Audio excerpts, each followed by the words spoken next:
Marcelo, quais são os principais desafios para a transição para uma economia de baixo carbono que as empresas estão enfrentando ou vão enfrentar no ano de 2025? Bom, eu diria que primeiro tem muito a ver com conhecimento, a difusão de conhecimento é absolutamente necessária neste momento. Está faltando muita ainda educação em ESG, por exemplo, educação em melhores práticas, educação em transição energética, conhecimento de mercado de carbono. Vimos aí recentemente agora a aprovação, a sanção da lei do carbono. Vamos ter, né, um mercado de carbono aquecido em pouco tempo, e as iniciativas todas que aos poucos vinham se montando, acredita-se que vão ganhar celeridade.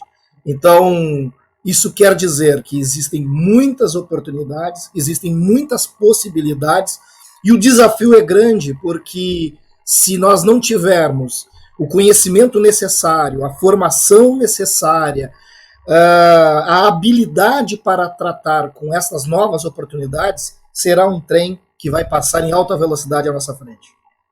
Muito legal.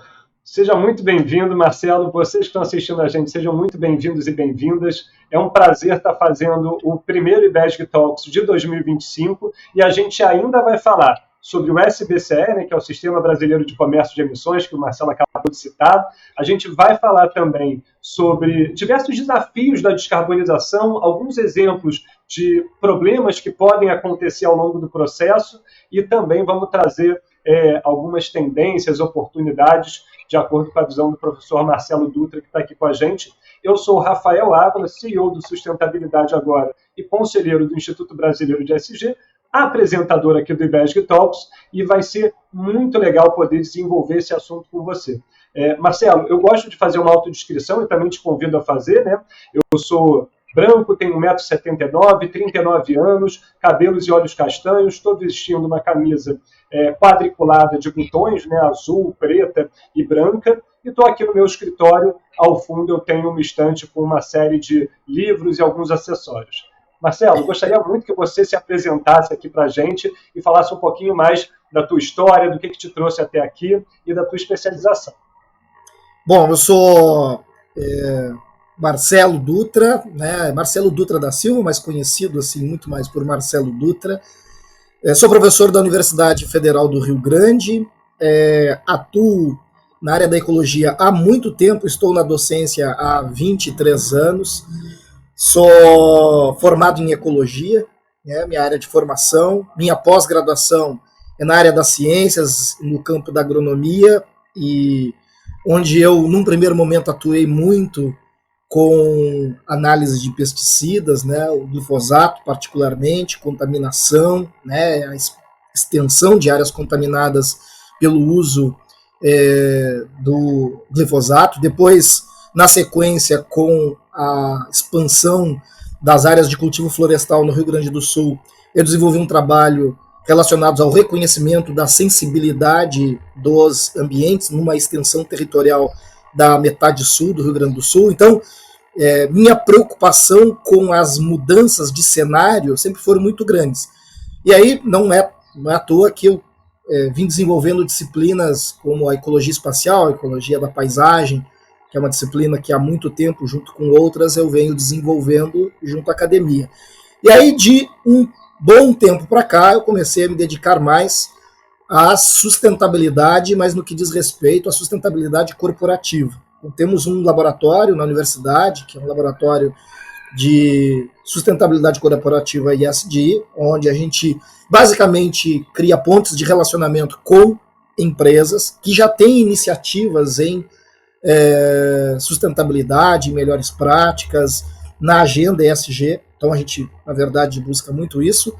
E para me autodescrever, né, eu sou branco, uso óculos, estou neste momento com barba, já ficando um pouco branca, tenho 48 anos, tenho 1,70 m e atrás de mim uma estante com muitos livros, né, que eu venho ao longo do tempo colecionando aí, né, parte para mim, os melhores estão aqui, tem outros que estão ainda aguardando um lugar para serem colocados, mas está um pouco aqui daquilo que eu consulto com mais frequência. Muito legal, Marcelo. Obrigado pela sua apresentação. A gente se conheceu, né, há relativamente pouco tempo atrás, na segunda edição da revista, né, Painel ESG Sustentabilidade, na qual eu tive a honra e prazer de fazer parte, dando lá o meu ponto de vista. E, recentemente, vocês tiveram, né, a terceira edição. Eu imagino que você esteja à frente de todo o projeto, né? A gente conversou bastante na época. E a terceira edição tem justamente o assunto da descarbonização. Até por isso, a minha primeira pergunta, né, e provocação é relacionada à transição para economias de baixo carbono. E seguindo essa toada, eu queria muito ouvir a sua percepção, né, dessa terceira edição, que é muito legal. Aliás, convido a todos que estão assistindo a gente que entrem. É uma revista de acesso gratuito online, que é extremamente rica, tem ponto de vista de diversos profissionais. Nessa última, eu gostei em especial, que é um cara que eu já sigo há bastante tempo, né? O ponto de vista lá do Ricardo Voltolini, falando da importância, né, e da visão da alta liderança das empresas para a sustentabilidade e práticas ESG. A gente tem uma série de cases também de empresas. Então, é uma revista muito rica que, enfim, eu fiquei muito feliz de ter feito parte da segunda edição e acompanhei também, obviamente, essa terceira. E com o olho nessa terceira edição, né, Marcelo? Eu queria muito ouvir a sua percepção de quais são os principais setores que estão contribuindo com boas práticas de sustentabilidade, ESG, rumo à descarbonização. E, obviamente, se possível, que você me mostre também, presente para quem está assistindo, né, os principais exemplos, né, desses setores de boas práticas ESG. Bom, agora ficou mais interessante a gente começar a fatiar, né? Então, é importante. Eu já estive envolvido em vários projetos os mais variados, e o meu projeto mais recente é justamente esse da revista, que na verdade ele surgiu um pouco por acaso, em razão de um workshop que eu organizei em 2023. Né? Nós havíamos já implantado o laboratório. Essa história começa no final da pandemia, né? Com a pandemia nós tivemos a necessidade de afastamento social, né? Então os projetos tradicionais do laboratório que eu tinha, que era um laboratório de ecologia da paisagem, os projetos foram sendo concluídos, outros simplesmente cessaram, né? Os bolsistas precisaram se afastar, o espaço ficou fechado, e aí, com aquele período todo de afastamento, eu resgatei muito do que eu fazia numa outra instituição que eu estive lá no início da minha carreira, em que, como eu fazia parte da reitoria, nós tínhamos que fazer muito relacionamento com outras instituições. E aí acabou que eu resgatei um pouco daquilo que hoje é fundamental no campo dos negócios e, particularmente, talvez assim seja o primeiro passo a ser dado para quem deseja trabalhar com sustentabilidade, que é a formação de parceria, construção de parcerias. Nós todos olhamos aquele quadro, né, de objetivos da ONU, e tem aquele monte de ODS, né, e aí tem várias importantes ali, mas eu considero que a 17 é a principal. E por quê? Porque nenhum daqueles objetivos será alcançado se nós não tivermos a iniciativa de construir pontes e fazer parcerias. Nós estamos aqui agora falando, conversando, nos relacionando em razão de uma parceria. Eu tivesse a oportunidade de participar ali da revista, e é sempre muito interessante quando a gente consegue atrair novos parceiros para um projeto. Então, começou a ideia de ter um MBA na universidade, isso ainda não se materializou, né, lá na Universidade Federal do Rio Grande. Na sequência, começou também a ideia da gente, então, ter, junto ao laboratório, uma disciplina na graduação, que é algo que ainda está gatinhando, em algum momento talvez se tenha, mas como a gente começou a perceber, né? Eu comecei a perceber muito a falta de conhecimento, difusão principalmente do conhecimento que já existe, porém está muito fragmentado. Então eu propus a realização de um workshop. E aí esse workshop, um workshop de ESG sustentabilidade, que acontece no Parque Pelotas, Parque Tecnológico, na cidade de Pelotas, que é onde aqui eu resido. A cidade de Rio Grande é a cidade vizinha aqui, nós estamos muito próximos. Fiz esse workshop, foi assim, posso dizer que foi um sucesso, foi muito bom, foi muito legal. Tivemos muitas experiências de muitos setores econômicos diferentes. E aí, propomos ali, no final do workshop, a construção, a edição de uma revista para materializar essas experiências. Então, tivemos a primeira edição da revista, no no segundo semestre de 2023, aí já no pré-evento de 24 tivemos a segunda edição, e a segunda edição realizada do workshop em junho, só que já em meio àquela tragédia toda que nos alcançou aqui no Rio Grande do Sul. E foi, de fato, assim, algo muito forte, porque nós, digo eu, meus parceiros do parque, colegas, nós chegamos a pensar assim em suspender o evento e saltar ele para uma data mais adiante, mas depois percebemos que, em razão da natureza dos painéis, que já haviam sido propostos, curiosamente, um deles, chamado O Clima e as Cidades, né, a gente então resolveu manter a data, que era o finalzinho de junho ali, e aí realizamos o evento. Tivemos muitas atrapalhações, assim, porque tivemos muitos voos suspensos, pessoas que estavam na sala de embarque recebendo a notícia de que se embarcassem para Pelotas não voltariam para São Paulo, assim. Corremos rapidamente e conseguimos fazer o que deu com transmissão online. Funcionou perfeitamente, casa cheia, tivemos a primeira edição também do chamado Feira de Negócios Sustentáveis, então algumas empresas que não estavam em painéis, mas elas estavam em exposição na área aberta do parque. Foi muito legal e a gente tem muito boas expectativas para o próximo evento que acontece em junho deste ano. E aí, claro, né, na sequência, a terceira edição da revista, que é sobre descarbonização. E aí, por que ela é sobre descarbonização? Porque nós temos aqui, na nossa região, na cidade do Rio Grande, um dos maiores exemplos de descarbonização que o país vai ter notícias em algum momento. Nós vamos ainda ouvir falar muito da mudança de chave ou de reposicionamento da refinaria rio-grandense.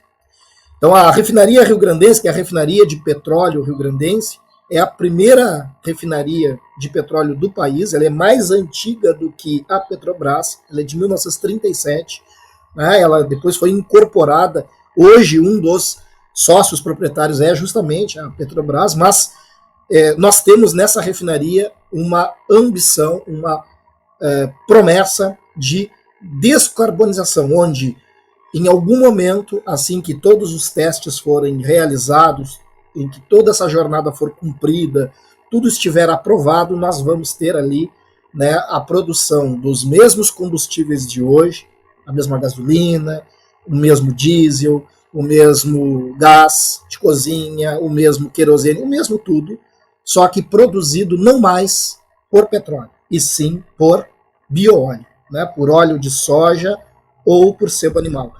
Então, assim, essa é uma verdadeira revolução dos combustíveis.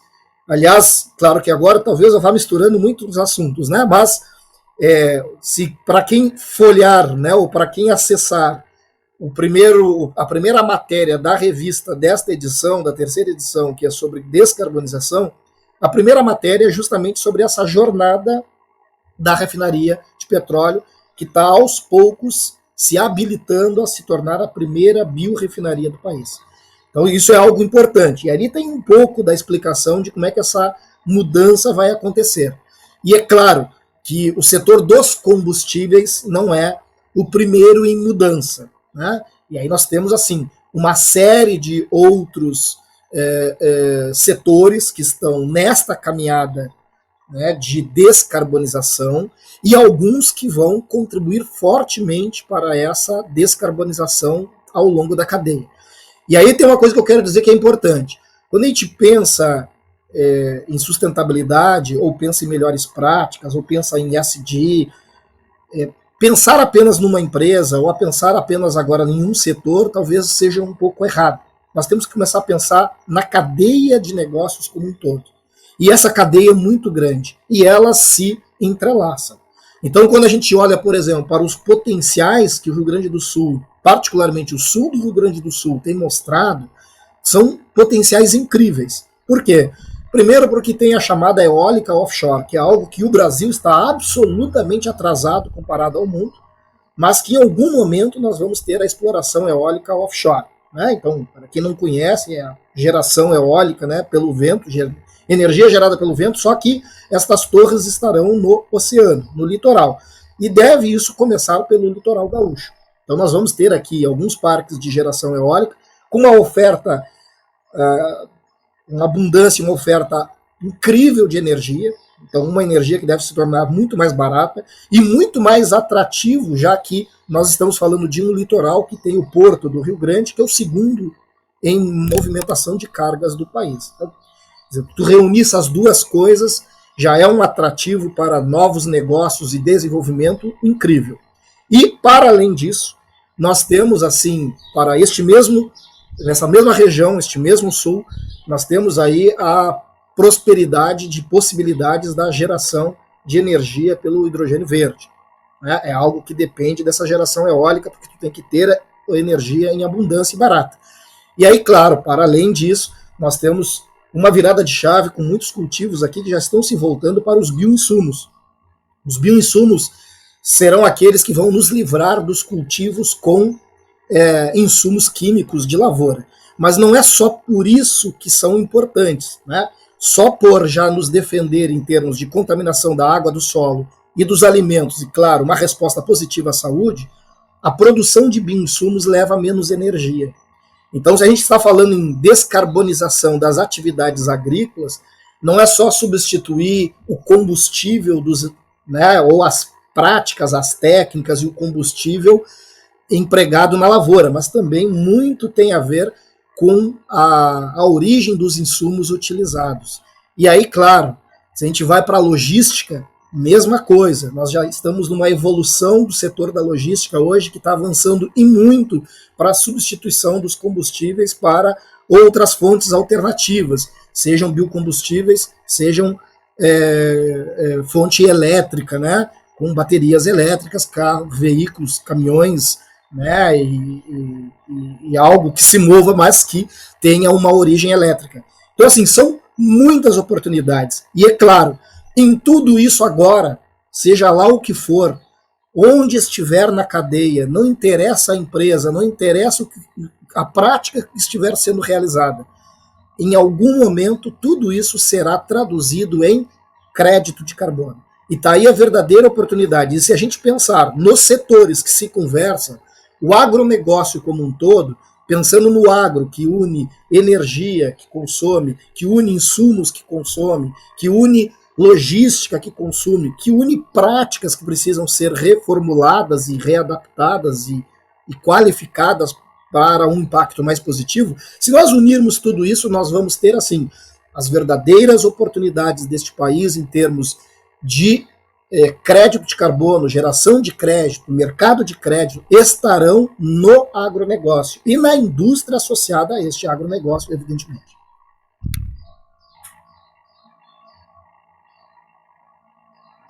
Eu estou me silenciando por conta de barulho externo, na hora de eu voltar eu esqueço de ativar. Mas vamos lá. Muito legal esses seus exemplos, né? Porque você trouxe várias indústrias, desde os combustíveis e logística, passando pelo agro, que você me deu uma deixa legal, justamente falando de créditos de carbono, né? Que a gente tem, como eu já mencionei, o Sistema Brasileiro de Créditos de Emissões, que foi colocado, né, em prática, assinado, né, no final do ano passado, então extremamente recente, ainda tem uma série de passos, e obviamente que era, enfim, uma lei, né, que era extremamente desejada pelo setor, mas que ao mesmo tempo veio com alguns pontos que se tem questionamento, né, principalmente em relação aos prazos que estão sendo dados. E um segundo ponto também, aproveitando que você deu a deixa da descarbonização e do agro, né, é que o agro ficou de fora. Então, eu queria muito ouvir a sua posição, Marcelo, primeiro, sobre a visão do SBCE, que eu acho que é muito legal da gente trazer para quem está assistindo, e também essa questão do agro ter ficado de fora, dos impactos que isso pode gerar para o setor como um todo, enfim, as críticas que estão acontecendo a respeito disso. Bom, das oportunidades que eu já tive de conversar, primeiro, assim, eu acho que houve muito receio, porque para quem foi já olhar a lei, já percebeu que existem previsões de multas bastante elevadas para o não cumprimento das metas, né, de descarbonização.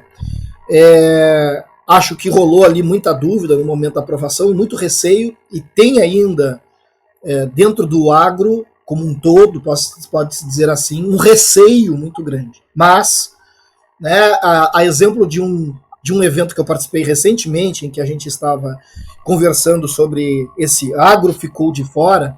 Ele ficou de fora das exigências da lei, mas ele não ficou de fora das oportunidades da lei. Né? E quando a gente fala das oportunidades, as oportunidades de um mercado que está por se aquecer, que é do mercado regulado de créditos de carbono brasileiro. Né? O Brasil hoje não tem ainda um mercado regulado de créditos, e vai ter. Esta lei vai nos permitir isso. Então, quer dizer, a gente deu um passo importante, acho que até que atrasado, mas a gente deu um passo importante para ter um mercado regulado, e com essa negociação do mercado, né, as negociações do mercado regulado, isso vai nos permitir mostrar até para o setor que compensa muito mais estar dentro da lei do que de fora da lei. Né? Então, para aqueles que estão muito preocupados, tem até um exemplo assim muito interessante que a gente que eu gosto assim de utilizar. Eu estava falando para uma plateia que tinham muitas pessoas do agronegócio, né, muitos produtores, pessoas da área da indústria, e eu estava dizendo lá, olha, tem algo que a gente tenta defender muito, né, dentro da conservação, que é a manutenção na propriedade, né, a manutenção das áreas naturais de preservação permanente, que é sempre um ponto de disputa, e particularmente da reserva legal, que muitos não conseguem compreender, porque a necessidade de se manter uma área de paisagem típica, natural, que está presente, né, a depender da região territorial do país, é 20%, 35%, 80%, então tu tem que manter aquilo, tu pode até fazer algum uso, desde que ele não descaracterize, né, esta fisionomia natural. No caso do Rio Grande do Sul ainda, e no Pampa em particular, nós temos nossas áreas de reserva legal, em sua grande maioria, formada de áreas de campo.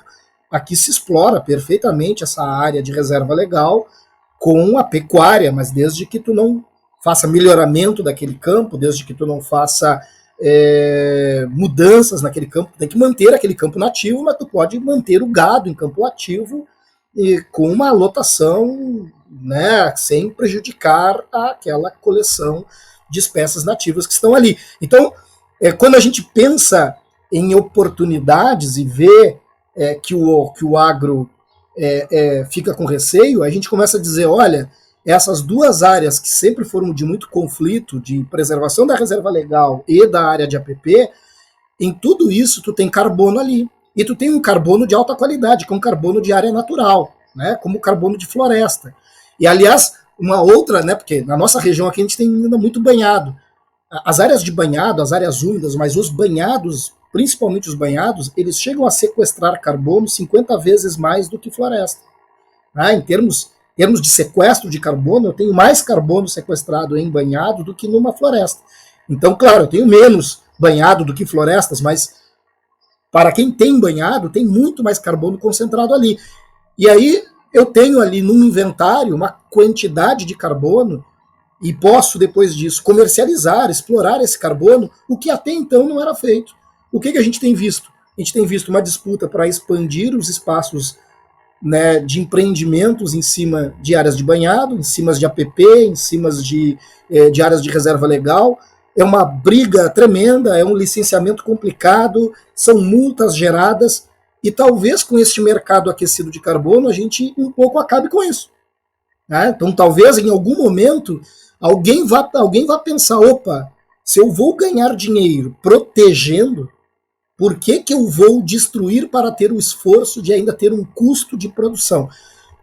Aliás, já tem quem projete, né? Eu esses tempos estava pensando nisso, já tem quem projete a ideia de que se o mercado de carbono aquecer tanto, se tu tiver uma área relativamente grande, ainda natural, que não foi abatida para a expansão de algum tipo de uso, por que tu botaria isso tudo abaixo para criar ou cultivar se aquilo vai te valer mais simplesmente protegendo, jogando isso como um crédito de carbono? Então, assim, essas são as questões futuras que acho que muita gente do agronegócio, assim que começar a tomar conhecimento, por isso que eu tenho reforçado, o conhecimento é fundamental, assim que tomar conhecimento vai entender que este mercado que está se abrindo, que esta lei que está dando essa possibilidade, que estar dentro disso é muito melhor do que estar do lado de fora.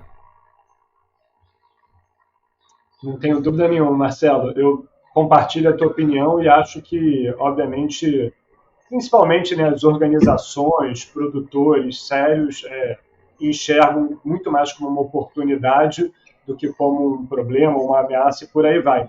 E eu tive recentemente até mediando um painel, né, sobre mercado de carbono, crédito de carbono, foi antes da promulgação da lei, né, e você percebe que o mercado todo, né, a gente teve grupos econômicos de grandes pessoas importantes, né, justamente solicitando que essa lei viesse, e realmente eu acredito que ela vai gerar uma série de benefícios aí para o setor como um todo, e para essa visão da descarbonização, dos créditos de carbono, a gente vai ter um excelente caminho pela frente. Aproveitando uma outra deixa dos exemplos que você trouxe, né, entrando até num outro setor, quando a gente fala de transportes, logística, né, a gente teve recentemente, e ela está até presente na revista, né, a BYD sendo enaltecida, assim como outras grandes empresas que estão na frente, né, desse mercado de veículos elétricos, tanto para caminhões, ônibus, como para carros e veículos pessoais também, né? E aí a gente vê uma coisa que, na minha visão, o que eu gostaria de ouvir de você, Marcelo, assim, de um lado a gente tem empresas que estão fazendo coisas que são muito legais quando a gente olha para o mundo da sustentabilidade, ESG e da descarbonização. Ao mesmo tempo, essas mesmas empresas nem sempre conseguem ter uma gestão, entre aspas, perfeita, né, ou a prova de balas, e a gente vê problemas acontecendo. No caso da BYD, para quem não sabe, né, recentemente eles tiveram um grande problema com o trabalho escravo, que é um grande problema de diversas outras grandes organizações que têm cadeias de valor muito grandes, muitas vezes não conseguem ter um controle muito bem feito disso, e aí enfrentam problemas reputacionais muito grandes, né, que é o que está acontecendo agora com a BYD. Então, eu queria ouvir tanto a sua visão das coisas legais que acontecem, porque eu acho que não dá para a gente apagar o que tem de interessante, de que tem de inovador e está trazendo mudanças positivas, mas também a visão de como se proteger melhor, de como ter práticas ESG mais sérias que evitem casos como o trabalho escravo, que realmente é um problema muito sério e que a gente precisa colocar o dedo na ferida, porque a gente não pode aceitar hoje, em pleno 2025, que a gente ainda tem empresas que tenham mão de obra ou algum tipo de fornecedor que tenha trabalho escravo. Sim. Bom, o caso da BYD é um caso assim, triste por conta da caminhada que a BYD já realizou, né? E da forma como chegou. Só que o exemplo da BYD é importante para a gente reforçar algo que assim, precisa sempre ser dito. Não existe empresa 100% ESG, né? Eu posso dizer que eu sou um crítico bastante, assim, de um tom bastante alto da ideia de selo ESG. Eu vejo por aí, né, que tem ofertas de, não, seja uma empresa ESG, tenha o selo ESG. Olha, tu colocar um selo ESG numa empresa é algo muito perigoso. Tu colocar selos de práticas aí nas práticas do eixo ambiental, do eixo social, do eixo da governança, vai lá, tudo bem. Né? Se eu tiver ali um protocolo para, vamos dizer assim, elencar quais são os principais critérios, diga. Deixa eu só fazer um parênteses rápido. E mesmo quando a gente vai para os selos de práticas específicas, a gente também pode ter problema, né? Porque a gente cansa de ver empresas GPTW que tem chefe tóxico, que tem uma liderança problemática, e ainda assim, né, quando a gente entra, a gente tem esses casos. Eu acho muito perigoso a ideia de selos, eu sempre acho ela, porque faz tempo que eu estou tentando elaborar para a revista algo que, sei lá, de alguma forma estimule e que dê algum tipo de, vamos dizer assim, reconhecimento às empresas que desejam mostrar que boas práticas elas possuem. Mas eu sempre fico pensando nisso, que não pode ser algo que depois represente um degrau comercial, né? Na medida de que eu tenho aquele selo, então eu tenho um escudo, estou respaldado. Isso é perigoso. Por que é perigoso? Porque na medida que tu dá aquele selo, tu joga muita responsabilidade para aquela empresa, dizendo que ela é top em todos os sentidos. E olha, é muito difícil ser top em todos os sentidos, principalmente se falando de melhores práticas de sustentabilidade ESG. Imagina, tu tem que ser perfeito em todos os eixos, em todas as práticas, ter acolhido tudo que é possível para aquele tipo de negócio, né? Atendendo a todos os riscos materiais.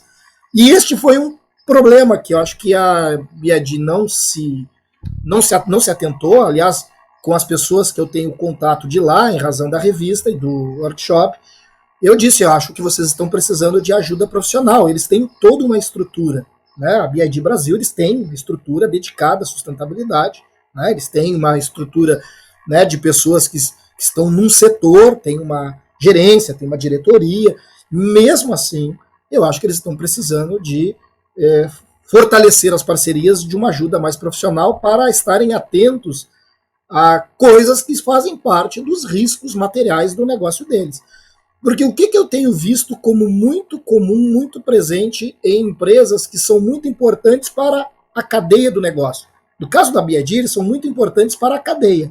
Imagine, a BIAD produz carros elétricos, baterias, ônibus elétricos, eles produzem os meios para a descarbonização de outras empresas, né?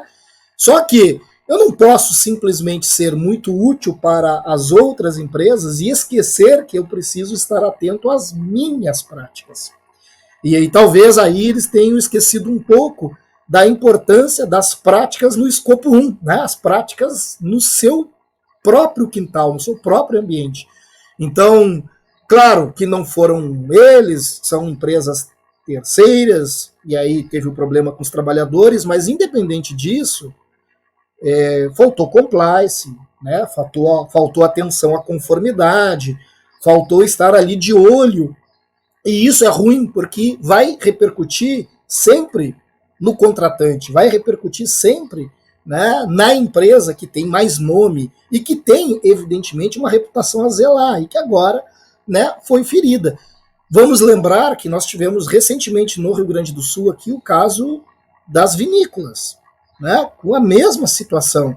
E ali achei muito interessante, assim, achei fantástico, porque se nós olharmos hoje, buscarmos no site das vinícolas, elas viraram a chave, tem políticas ESG, tem no site uma aba toda dedicada à sustentabilidade, fazem demonstração das práticas, tem relatório de sustentabilidade, ou seja, aquilo foi ruim, foi ruim. Foi ruim para a imagem das vinícolas, foi ruim para o Vale dos Vinhedos, foi ruim para a região da Serra Gaúcha, foi ruim para o Rio Grande do Sul, para os negócios, né, que estão associados, porque o vinho não é só o consumo do vinho, né, ou da uva, mas é toda a cadeia de turismo que está relacionada a isso.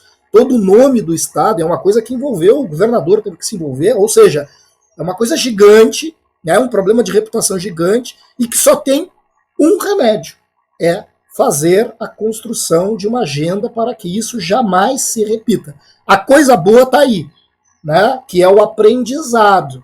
Então, no caso da BIAD, não tenho a menor dúvida de que isso servirá de aprendizado para que eles reforcem, né, o seu compliance, para que eles reforcem as iniciativas, as práticas, e que daqui para frente, né, isso se torne um risco material gigante, e óbvio que estará lá na planilha como algo que precisa ser melhor observado daqui para frente.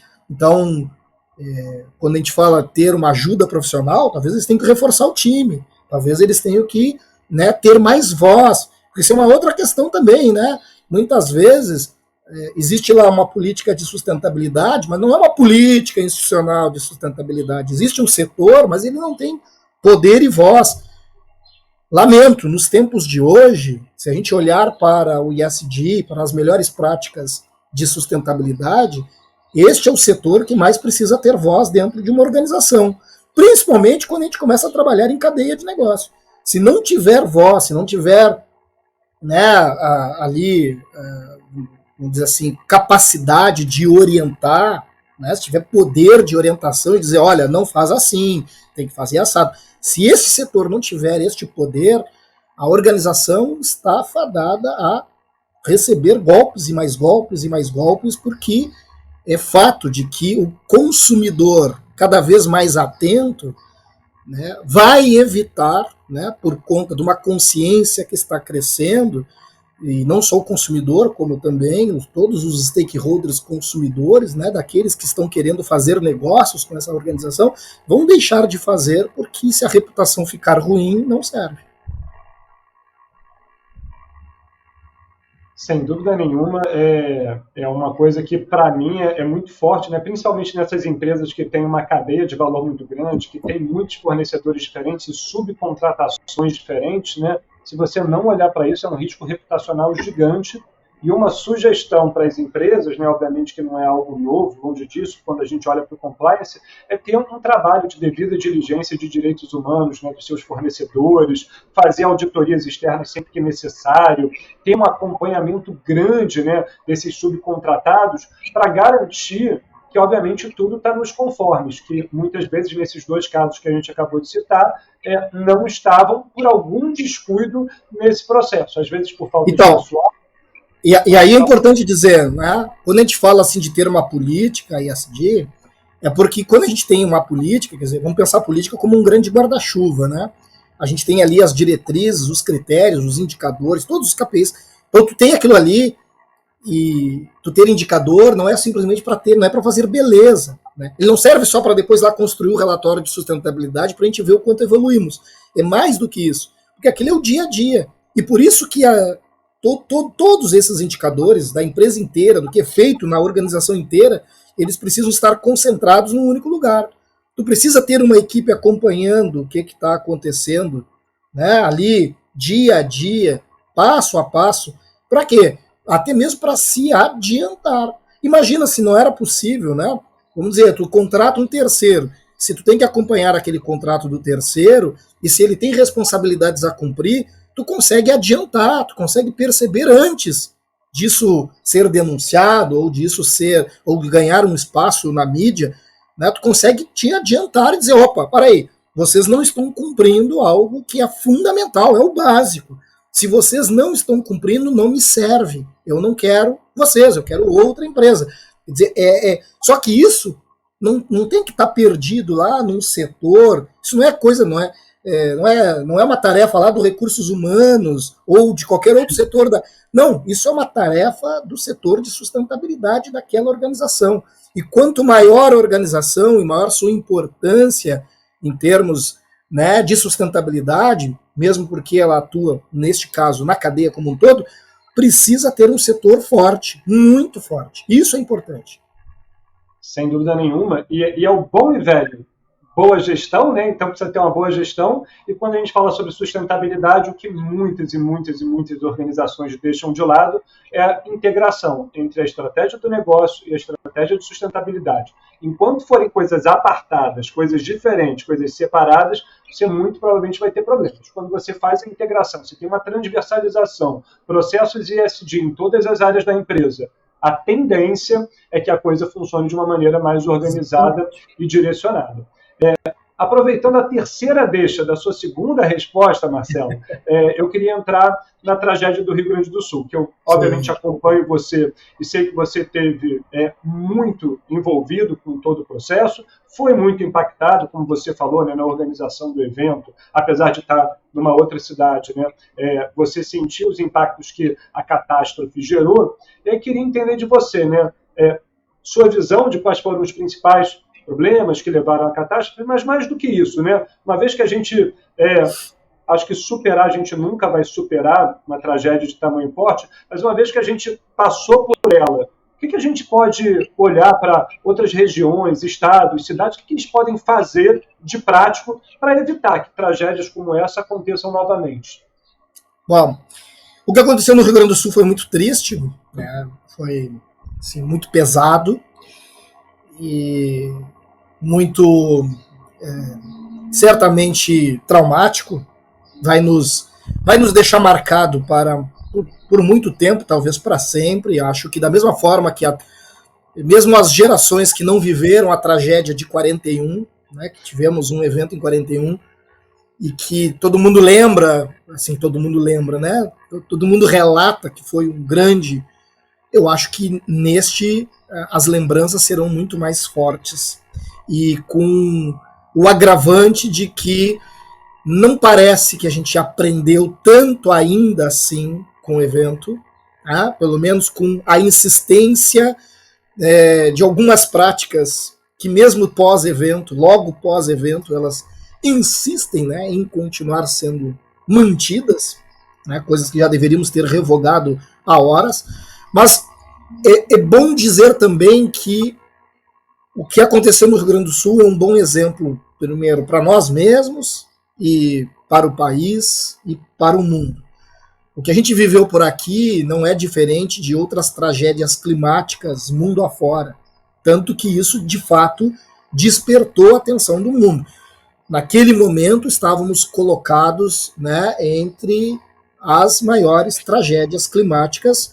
Né? Eu tive a oportunidade de falar com jornais da Inglaterra, da França, dos Estados Unidos, falei com muita gente lá fora preocupada, porque as notícias sobre o evento daqui eram muito parecidas com as notícias de qualquer outra grande tragédia climática que a gente já tenha ouvido falar, sejam furacões, sejam, né, grandes volumes de precipitação, da mesma forma, né, ventos ou coisa que valha. Então, a gente, de alguma forma, serviu de exemplo muito do que não fazer e muito do que precisa ser feito.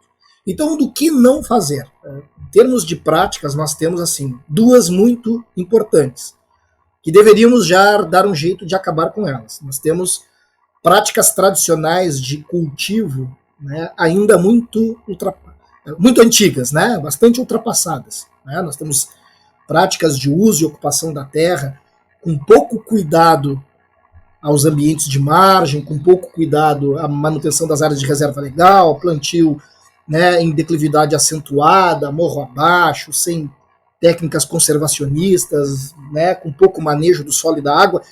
Isso é uma tradição nossa que precisa mudar completamente. A gente precisa investir muito para que estas práticas de uso da terra sejam atualizadas.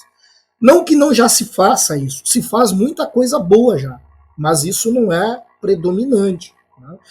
E talvez aí o mercado de carbono, resgatando lá o nosso início, talvez possa nos ajudar. Hoje, a pouca atenção que se dá para esses ambientes de conservação, que tem essa importância até mesmo para nos proteger, talvez com a ideia de que eu vou ser recompensado financeiramente com isso, talvez agora se mude a impressão sobre esses espaços e a gente comece a utilizar melhor o solo, né, para não só não contaminá-lo, mas para mantê-lo ali e protegido dos eventuais eventos climáticos extremos, porque eles vão se repercutir com muito mais intensidade. Não há dúvida, é o que os painéis internacionais mundo afora dizem, né? Nós vamos ter eventos de granizo com muito mais força, estávamos tendo aqui esses dias, vamos ter eventos de vento com muito mais força, isso vai nos atingir o litoral com toda certeza, em algum momento vamos presenciar ventos muito intensos, né? Porque é o que está vamos dizer assim, sendo mostrado em modelos as possibilidades, e a gente vem aos poucos sentindo essas mudanças. Vamos sentir as chuvas volumosas, só que não vamos esquecer que o Rio Grande do Sul já vem enfrentando mudanças climáticas há muito tempo, e o evento climático mais conhecido, que ninguém dava este nome, é a falta de chuva. A estiagem prolongada por aqui é algo que nos afeta há décadas. A gente tem aqui problemas com falta de chuva nos períodos do verão, acentuados muito pela Laninha, né? Porque aí é o contrário do Super El Niño. A Laninha tem promovido momentos de estiagem prolongada e cada vez mais severas, com cada vez mais água faltando ou com cada vez mais municípios atingidos. E sempre temos notícias de governadores e governadores, é só resgatar na história as notícias de governadores buscando recursos na União para compensar os prejuízos e as perdas econômicas da falta de água. E aí entro na segunda prática ruim, que aí são as nossas práticas urbanas.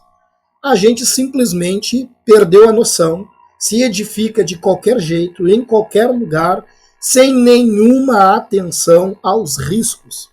E isto é importante, porque a gente tem em áreas com montanha, tem aí feito construções em áreas que são absolutamente arriscadas, porque o deslizamento pode levar e leva.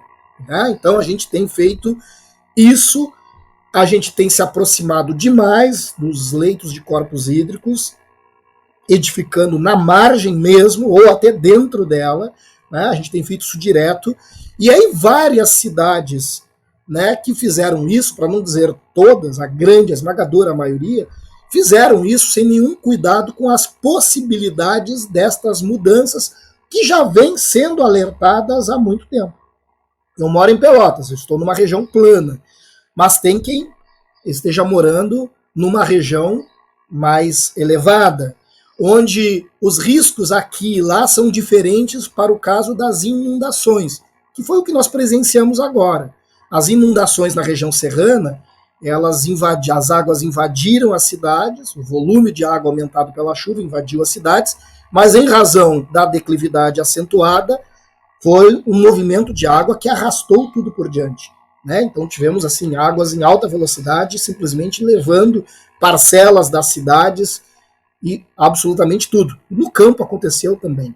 Nas regiões mais planas, como a que eu estou, aqui foi uma invasão de água calma, tranquilamente, mas ela foi tomando conta de tudo. E, claro que também muitos prejuízos. Mas, nas áreas urbanas, o problema mais comum, e particularmente nos ambientes mais próximos ao litoral e mais em terrenos mais planos, não é nem tanto a invasão das águas, porque nós não vamos viver invasões de água com frequência. Nós vamos viver são os alagamentos com frequência, em razão das precipitações que devem se repercutir com muito mais intensidade. Então, eu vou ter frequência e intensidade de chuva e nós não vamos ter condições de expulsar toda essa água. Por quê? Porque as nossas cidades não estão preparadas.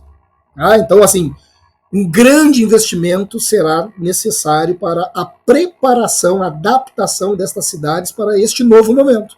Então, vamos precisar investir em técnicas no campo, em práticas, né, para um cultivo e para uma área de criação que se defenda melhor das mudanças, e nas cidades nós vamos ter que mudar completamente a forma como nós edificamos.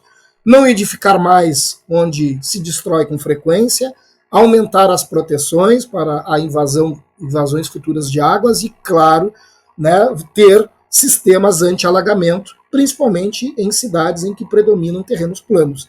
Então, a gente tem matado as áreas chamadas de sistema esponja, a gente tem eliminado barreiras naturais de proteção e a gente tem vivido uma vida louca pensando que nada vai acontecer de novo, mas para o azar de todos, a ciência diz que vai acontecer de novo. Então, é por aí.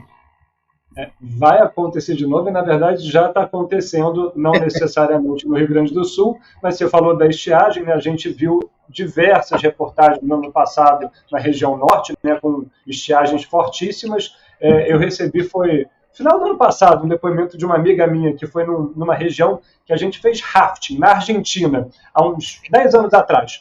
Simplesmente o rio que a gente fez rafting ele não existe mais. Ele virou chão, virou terra. E a gente viu um outro evento climático extremo bem preocupante, né, recentemente na Espanha, se eu não me engano foi na região de Valência, agora eu não lembro exatamente a região, mas de chuvas gerando morte, destruição e uma série de problemas, e a gente vê que cada vez mais eles estão sendo recorrentes, né? Então a gente tem que tomar muito cuidado, tem que ter esse olhar, e aí isso me leva a talvez o último ponto para a gente abordar nessa conversa que está muito legal, Marcelo, que é o da educação. Você trouxe logo no começo da nossa conversa da importância da educação, você professor aí há bastante tempo, né? E aí, para você, Marcelo, qual a importância da educação para a gente fazer uma mudança cultural relacionada à sustentabilidade, ao olhar para as mudanças climáticas, a gente ter essa visão, né, de justamente de como fazer as coisas, tanto no viés pessoal, então eu, Rafael, você, Marcelo, como no olhar para as empresas e para os governos, né, que obviamente tem a função dentro da sua atuação de, obviamente, fazer com que a gente viva num ambiente mais sustentável, né? Porque se a gente continua fazendo as coisas exatamente como a gente faz, tanto no olhar do governo, como no olhar das empresas, como no olhar pessoal, a gente está fadado a um cenário futuro, e aí todos os estudos científicos mostram isso para a gente, né? Muito mais problemático do já problemático que a gente vive hoje. Então, queria ouvir um pouco da tua perspectiva de como a tua atuação tem gerado mudança e como a educação pode gerar, de fato, mudança para, enfim, quem está assistindo a gente aqui, faz parte de uma empresa, é consultor, pode ter esse olhar mais carinhoso para o aprendizado, para novas, enfim, formas de educação relacionadas Sim. à sustentabilidade. Certo. Bom, eu acredito muito na educação enquanto precisamos sensibilizar as pessoas. Tá? Sem sensibilizar, não, na prática, tu não educa, tu não muda a sua percepção para uma nova cultura. Construir uma nova cultura é algo muito difícil. Né? Não é uma pessoa, né? Precisamos ter um coletivo de pessoas que estão agora pensando diferente, estão olhando para um novo horizonte, que estão desejando novas coisas, né? Novos métodos, novas formas de fazer. Então, esta construção da cultura é algo muito difícil, que depende de muita educação, mas pensando na educação como uma ferramenta em que eu sensibilizo as pessoas. Né? Eu preciso sensibilizar, eu preciso ter pessoas sensíveis a um futuro diferente do que nós temos hoje.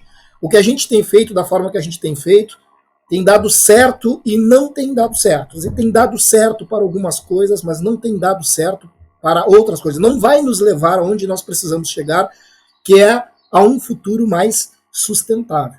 Então nós precisamos mudar muitas coisas, mas essa mudança ela depende muito do envolvimento das pessoas. E para as pessoas se envolverem, elas precisam conhecer, tá aí o papel da educação, mas elas precisam também serem sensibilizadas para querer conhecer.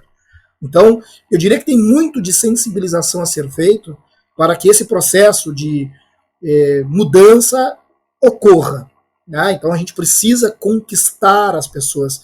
E aí eu tenho feito, a forma que eu descobri para fazer isso, né, no meu ofício de professor, foi tentar atingir este público com eventos, com uma revista, com o discurso na sala de aula, mas isso igual ainda é pouco. Porque o que a gente precisa é encontrar maneiras que esse conhecimento seja replicado por outras pessoas. Um Marcelo só não vai funcionar. Precisamos de muitas e muitas pessoas para que este conhecimento, de fato, chegue, para que essas oportunidades cheguem, para que este olhar de um futuro melhor e diferente chegue em muitas outras pessoas. Talvez desta forma a gente consiga construir uma cultura. Eu fico até muito feliz que, por exemplo, o evento, eu comecei antes, mas o evento que aconteceu em 2023, nós começamos naquele momento, naquela oportunidade, e éramos ali quase 20 empresas assim, envolvidas no projeto. Hoje somos mais de 50 e nessa próxima edição do workshop talvez a gente chegue a mais de 80 organizações, né, que de alguma forma a gente contatou ou se relaciona. Isso é muito legal, porque isso já mostra que a formação de uma cultura é possível. A formação de uma nova cultura é possível. Claro que isso não se faz sem esforço, né? Isso não se faz sem parcerias, isso não se faz sem uma mínima, mesmo que seja muito pequena, mas uma mínima percepção de que se a gente fizer melhor hoje, o nosso futuro amanhã será muito melhor. Então é disso que a gente está precisando. É de sensibilização, é de muita informação, é de muito espaço e oportunidade para falar e bater nesta tecla, porque talvez só desta forma as mudanças de fato ocorram. E essas mudanças elas vão acontecendo aos poucos nas empresas, que vão incorporando melhores práticas, porque vão enxergando oportunidades aí. A gente não pode esquecer, né, não pode nunca esquecer que a gente está falando de mercado. Então a gente está falando de oportunidades de mercado. Uma empresa não vai assumir novas práticas mesmo que isso tenha um custo, mas não vai assumir isso só porque isso é bonito, porque é legal, porque tem um discurso que está no momento. Isso não é momento, isso não é moda, isso é estratégia. Nós estamos falando de estratégia. Estratégia em que, se o teu negócio não assumir uma nova postura hoje, talvez amanhã ele deixe de existir. Ou talvez amanhã ele perca para a concorrência. Porque alguém vai se dar conta de fazer. Porque a mentalidade de quem consome está ficando diferente, está mais atenta às melhores práticas e porque novas oportunidades vão surgindo justamente aí, nesta mudança de cultura. Então, na medida que a gente consegue avançar na mudança de cultura, as oportunidades surgem e os negócios que estão mais atentos a isso chegam primeiro.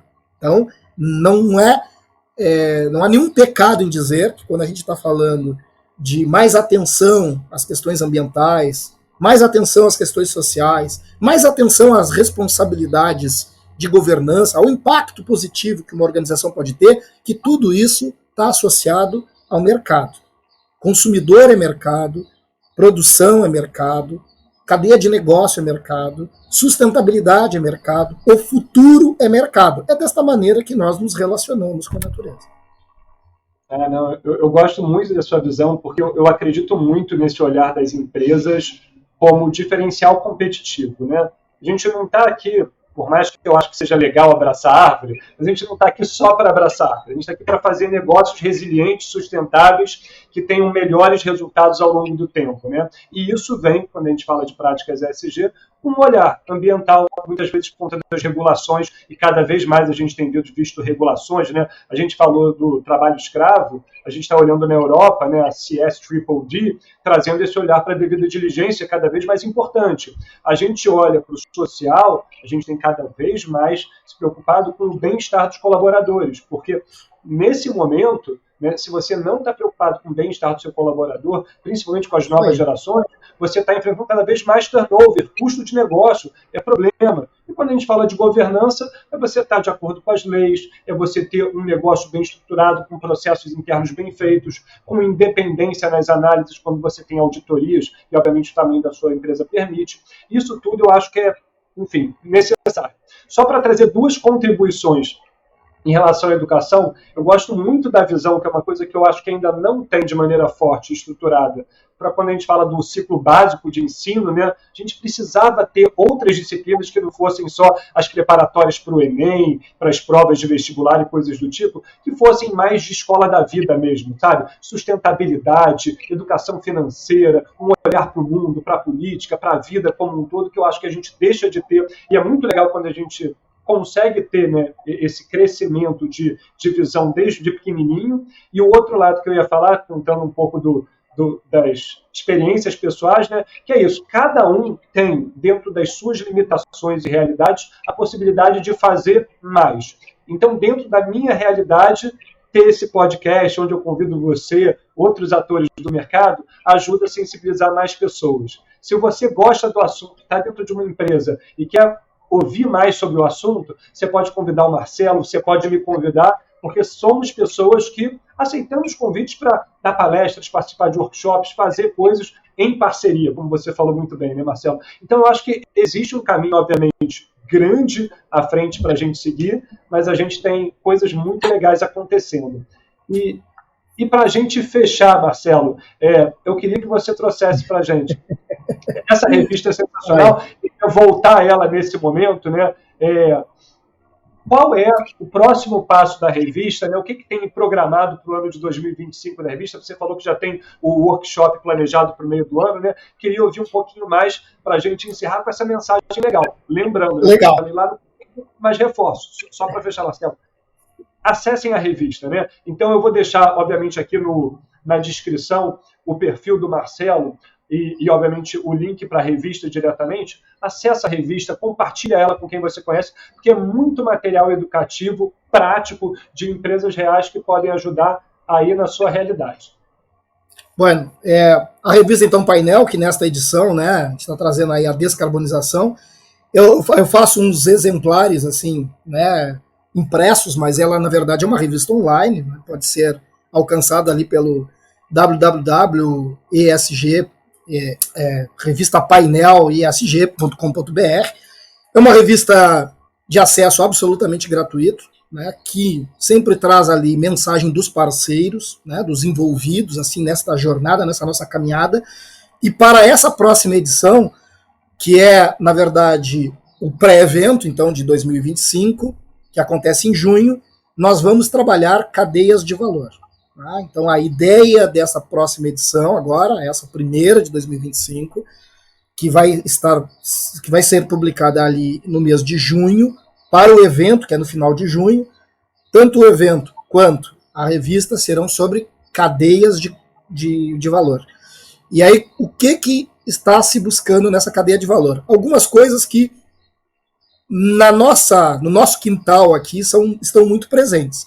Então, vamos tentar mostrar exemplos, né, e a concentrar exemplos da cadeia de valor na produção de madeira, né, na produção de grãos, na produção, então aí tu tem ali o arroz, tem as oleaginosas como soja, muito presente, a cadeia de combustíveis verdes, né, então todos esses temas, e a cadeia da logística, evidentemente, porque temos a questão dos portos, que estão evoluindo muito, né, o nosso Porto de Rio Grande está evoluindo bastante, né, a logística, como a transporte hidroviário, não só o hidroviário interno, como a gente tem aí uma grande expectativa para a ampliação de uma rota hidroviária por dentro da nossa Lagoa dos Patos, que é, né, de uma extensão enorme, né, depois São Gonçalo, indo para a Lagoa Mirim e alcançando o território uruguaio. Então há uma possibilidade assim de transporte de cargas e mercadorias que pode partir lá do litoral de São Paulo, se a gente pensar num modal sobre trilhos e sobre águas. Então, assim, a logística sustentável é algo absolutamente importante, para além da que já acontece pela margem oceânica. Né? Então, logística não tem como ficar de fora, e a logística tem assumido práticas muito significativas, né? Até para quem acompanhou, há bem pouco tempo aí foi feito um transporte de cafés, né? O transporte de café partindo, né, com embarcações à vela, né? Então, para justamente diminuir essa pegada de carbono. Então tem uma série de pequenas iniciativas que aos poucos estão se reproduzindo na logística, e isso é muito importante, porque boa parte do carbono emitido ou dos custos envolvidos na nossa relação comercial está na logística.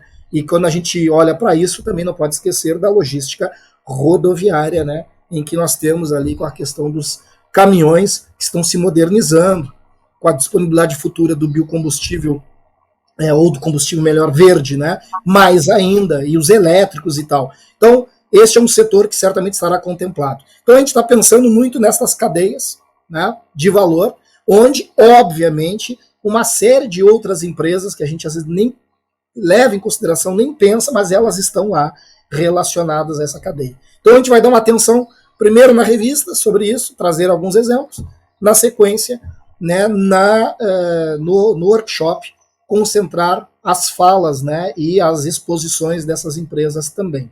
E aí depois vai vir a revista pós-evento, em que a gente resgata as melhores falas, ou as que tiveram mais impacto no evento, para a edição seguinte, né, para a quinta edição. Então, o ano aí já está planejado. Muito bom, Marcelo. Bom, recomendo todo mundo a te seguir, te acompanhar lá no LinkedIn, no Instagram, né, nas redes, para ficar por dentro das datas, de quando os eventos vão acontecer e do lançamento da próxima revista. Obrigado demais, Marcelo, pela troca, pelo teu conhecimento, pela partilha. É sempre muito rico poder ter pessoas como você, né, do teu calibre aqui com a gente no IBESG Talks. Para você que está assistindo a gente, te convido a assinar aqui o canal, continuar acompanhando, mais ou menos de 15 em 15 dias, a gente sempre traz novos conteúdos, eu faço novas entrevistas de diferentes editorias, né, desde turismo sustentável até assuntos, né, como mudanças climáticas e descarbonização que a gente trouxe hoje. E vou passar a palavra para você, Marcelo, para você dar um tchau, um até logo para os nossos ouvintes aqui. Bom, então, primeiro, te agradeço muito, Rafael, pela oportunidade, né? Quero dizer aí para os teus assinantes, aí para o pessoal que te acompanha, que é sempre um prazer assim, enorme a gente falar sobre as melhores práticas ESG, sobre possibilidades futuras, sobre o pensamento, né? Que isso é uma coisa assim muito legal. Eu aos poucos estou descobrindo, né? Eu já gostava muito disso, mas eu estou aos poucos me redescobrindo, né? Inclusive até de reposicionamento de carreira, de novas perspectivas, novas ideias. A sustentabilidade, quando a gente começa a mergulhar, né? Realmente mergulhar nos conceitos, nas perspectivas, nos projetos, a sustentabilidade te transforma. Tá? Então, assim, para qualquer pessoa de qualquer área, né, principalmente para quem estiver iniciando, estiver assim um pouco, o que eu vou fazer?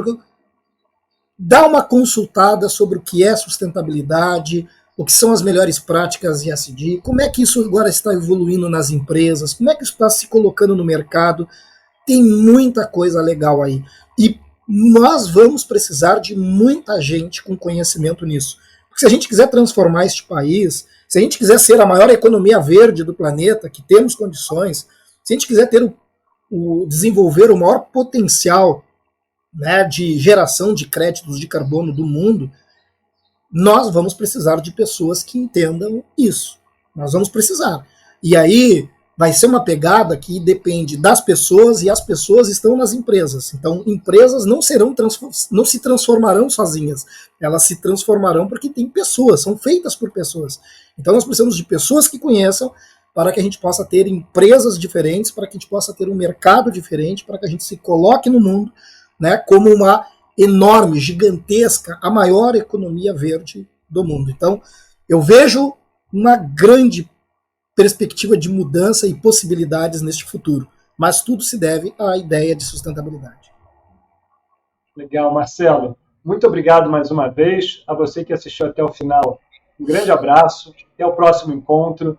A gente está aqui sempre para fazer isso, né? Divulgar cada vez mais conhecimentos e boas práticas de empresas, de organizações, de governos sobre sustentabilidade e ESG, né? Então, é isso. Um grande abraço e até a próxima. Obrigado.